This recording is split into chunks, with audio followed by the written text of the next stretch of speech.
ক্ষতিগ্রস্ত, বাতিলের সাহায্যকারী বোতলের আতঙ্ক। আল্লামা হযরত মাওলানা মুহাম্মদ আফসান হাসান খন্দকার সালেক বিন গোলেক শাইখ আল মাদানী লেজ বিশিষ্ট মুজ বিশিষ্ট উজিরে গুরুস্তান হিন্দুস্তানে গামান গুলিস্তানে বিমান সারাগাই চুলকানি খায় কচুর পানি হক্কানি রব্বানি ফিয়াজু বেগুনি ওরফে হাম্বল ইবনে কুম্বল রহিমাহুল্লাহ তাআলা তাবা মাজি আ উ আ।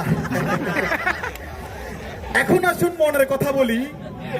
আমার বাবা আমাকে বিয়ে দেয় না, এখন আমি শুরু শুরু বলি, বাবা রে ওরে বাবা তুমি কেন বুঝো না,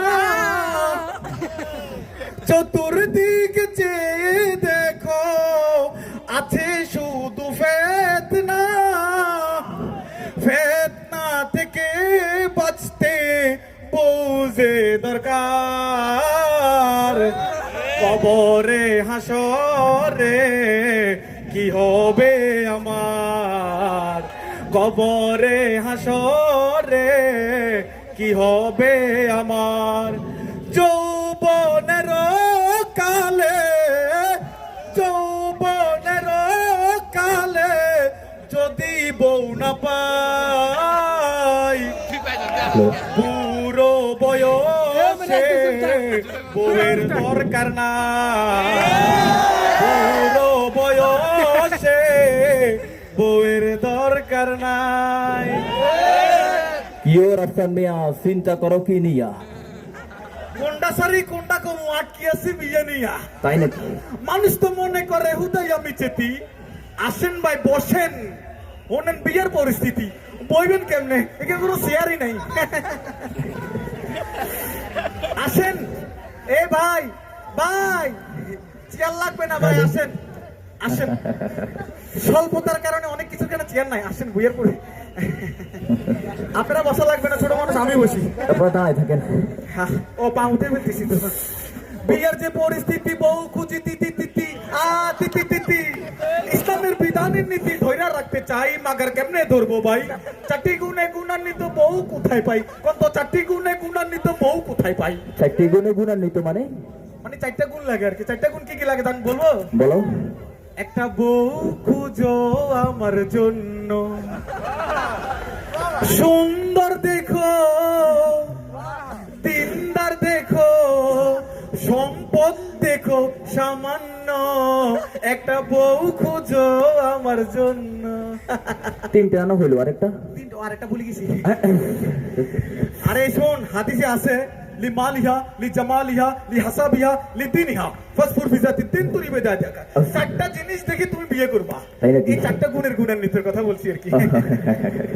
আপনি বুঝছেন নি? বুঝছি, বসো। এই আরাকার আপনি কই যেতে লাগছিলেন? মূল হইল আজকে দারুন নাজাত মডেল মাদ্রাসায় সাংস্কৃতিক অনুষ্ঠান। হ্যাঁ আচ্ছা, সেখানে বাংলাদেশের রেনেসার থিয়েটার শিল্পীরা অভিনয় করতে আসবে। ও আচ্ছা, ওই যে দারুন নাজাত মডেল মাদ্রাসা যেটা, হ্যাঁ সেখানে, ও আচ্ছা কমন বুঝছি আমার। সেখানে অভিনয় দেখতে যাচ্ছি। ও অভিনয় দেখতে যাচ্ছি, হ্যাঁ আচ্ছা আচ্ছা। এখন আপনি এই যে বিয়েটা করতে চাচ্ছেন, হ্যাঁ এখন আপনার বিয়েটা কিভাবে হবে? আপনি তো নামাজ পড়েন না, জিকির করেন না, ও জিকির করবেন, পড়েন না, জিকির করবেন। আচ্ছা বইজান, আমরা বেকুন নিচে বইজান, নিচে বইজান, হ্যাঁ নিচে বইজান। তার মানে আপনি জিকির জিকির করবেন? করবেন? হ্যাঁ জিকির করবো, বইয়েন আমরা। এই বসেন, এই বসো। শোনেন, জিকির বোঝেন আর না বোঝেন, এসকে থাকতে হবে, তাই নাকি? হ্যাঁ ঠিক আছে, শুরু। এই ভাই আপনাদের এসকো থাকবে, আমার সাথে সবাই শুরু করেন। বিয়ে করাই তো বাপ্পা এই কথাকে বলবে আর, বিয়ে করাই তো বাপ্পা আপনি এই কথাকে বলবে আর, পালিয়ে যাব এমন জায়গায় কেউ পাবে না খবর।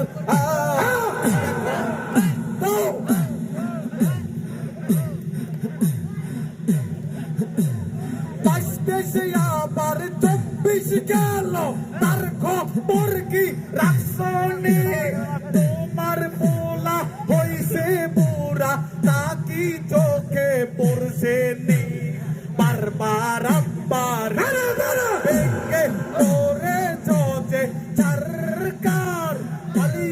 গেছে এমন জায়গায় পাবে না খবর আর। এই, এই জানালি, এটা কি জিজ্ঞেস করলি তুই? হ্যাঁ, এখন তুই আঙ্কেলটা দিয়ে এভাবে দোষ দিতে আসস। আঙ্কেল 5 ওয়াক্ত নামাজ পড়ে, জিকির করে, কোরআন পড়ে, তুই আঙ্কেলে এভাবে দোষটা দিতে চাস? তুমি আমার জিকির পছন্দ করো নাই? তুই আরে, আপনারা যান, ওনার সাথে আমার কথা আছে। যান না, আপনাদের জন্য দারুণ নাজাত মডেল মাদ্রাসা ভুনা খিচুড়ি আয়োজন করেছি। বসেন, আপনি কি বলবেন বলেন। এখন আপনি যে বিবাহটা করতে চাইতেছেন, আচ্ছা, আপনি কি একবারও আঙ্কেলদের বিবাহের কথাটা বলছেন? বিয়ার বয়স হয়েছে আমার অনেক আগে, অনেক আগে, সবাই বুঝলে ও বুঝে না বাপে। আরে বাপ, তাই নাকি? তো আঙ্কেল যেহেতু বুঝে না, তাহলে এলাকার আর কোনো কোনো মানুষ নাই, তাদেরকে বলতেন। না না না না, আপনার আঙ্কেল মানে আমার ড্যাডি, উনি এলাকার মান্যগণ্য জঘন্য লোক। ওরে বাপরে, ওনার উপর আর কেউ মান্যগণ্য নাই, উনি বুঝবে না। তাই নাকি? আচ্ছা, এখন আমি যদি আপনার আব্বারে আপনার বিয়ের কথাটা বলি, হ্যাঁ, তাহলে উনি যদি বলে ও বিয়ে করি বরে কি খাওয়াইব, এলাকার মানুষ, সমাজের মানুষ কি বলবে? এই তো সমস্যাটা এখানে। বউরে কি খাওয়াবে, সমাজের মানুষ কি বলবে? আজকে এই সমাজ ব্যবস্থা হালাল জিনিসকে কঠিন করে ফেলেছে, হারাম জিনিসকে সহজ করে দিয়েছে। শুধু তাই নয়, আজকে বিভিন্ন অজুহাতে বলে বউকে খাওয়াবি কি, বউয়ের ভরণ পোষণের দায়িত্ব নিতে পারবি না। কিন্তু গবেষণা করে দেখা যায় ওই ছেলে 5টা গার্লফ্রেন্ডকে ভরণ পোষণের দায়িত্ব নিয়ে রেখেছে।